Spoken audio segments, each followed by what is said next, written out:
अच्छा, before this मैंने कैसे नोट्स बनाए थे? तो मैंने बहुत सारा तो अपना एवर नोट पे ही बनाया था नोट। मैंने क्या किया था, जितने भी सिलेबस के टॉपिक्स हैं सबको पहले से लिख के रख लिया था, और मुझे जो भी नई चीज मिलती थी मैं उसमें एक दो लाइन अपेंड कर देती बस। क्योंकि एग्जाम से पहले अगर मान लीजिए मुझे प्रधानमंत्री किसान योजना के बारे में कुछ पढ़ना है, या फिर क्वाज़ी जुडिशियल बॉडी जो हमारा पेपर 2 का टॉपिक है उसके बारे में पढ़ना है, तो मैं अपने पूरे नोट्स फ्लिप थोड़ी करूंगी कि मैंने कहाँ लिखा था। तो आई थिंक नोट्स की इंडेक्सिंग भी उतनी ही इंपॉर्टेंट है जितने नोट्स इंपॉर्टेंट हैं। मैं, आप चाहें तो ऑनलाइन बना सकते हैं, ऑफलाइन में भी आई वुड सजेस्ट कि आप लोग प्लीज A4 शीट्स पे बनाइए, है ना, टॉपिक वाइज। मान लीजिए आपने गवर्नमेंट स्कीम से एक छोटी सी बुकलेट बनाई, तो आप 10 पेज ले लीजिए A4 शीट के, उसको स्टेपल दें, फिर उसमें मान लीजिए जो भी whatsoever schemes that have been in news, they become important for that particular attempt, तो आप उसको स्कीम वाइज ही कवर कीजिए। एक बात ये। दूसरी बात एक ये कि मैम कितना बड़ा नोट बनाए, and when should I understand कि my note making is sufficient for that answer. तो उसके लिए सबसे पहले तो आप ये रियलाइज करें कि at the end of the day you are taking an exam. उस एग्जाम में एक 3 घंटे का पेपर होता है। उस 3 घंटे के पेपर में आपके ऊपर वो जो मान लीजिए कोई भी टॉपिक है, कोई भी योजना है, उस पर एक क्वेश्चन आएगा, राइट?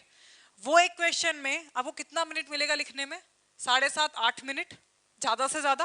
और कितना पेज मिलेगा आपको? 150 से 200 शब्दों का, मतलब 150, 200, 250, या तो 150 या 250। तो उतना ही कंसाइज करें। मुझे लगता है एक टॉपिक पे आप अगर आगे पीछे A4 शीट भर पा रहे हैं, मोर देन इनफ।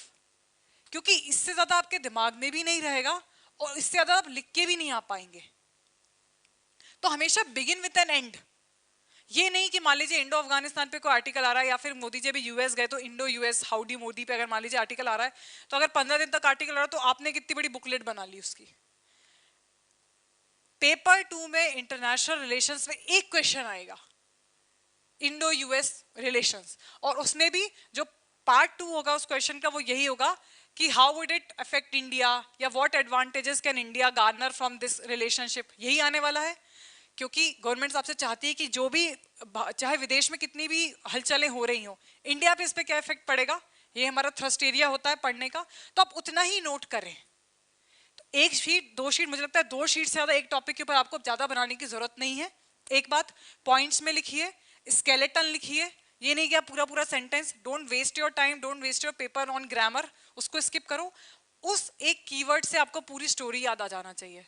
और वो स्टोरी कब याद आएगी? जब आपने अपना स्टैटिक फंडामेंटल जो पोर्शन है वो पूरा अच्छे से कॉम्प्रहेंसिवली कवर किया है। आप समझ रहे हैं? Note making will not happen out of thin air.